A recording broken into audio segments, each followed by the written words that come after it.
have been guns for decades in Chicago, and so there are old junky guns that some of these kids have. A lot of them misfire because they're not good. Some of them they steal off the trains, which are in a lot of low-income neighborhoods, and they'll just bust open the train and steal the guns.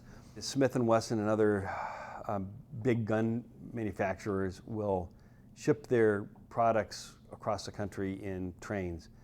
And the trains are obviously not marked as saying guns are in this train. So gang members will hit these trains, and the train yards have very few security people watching them. They'll bust the train open. If they get a crate of televisions, that's great. They can sell that on the market and then they go get guns with it. Or they might find a crate of guns and then they steal that directly off the train.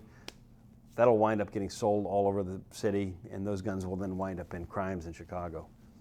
And then a lot of the guns come from suburban gun stores outside of Chicago, which opened up because Chicago banned the sale of guns for years.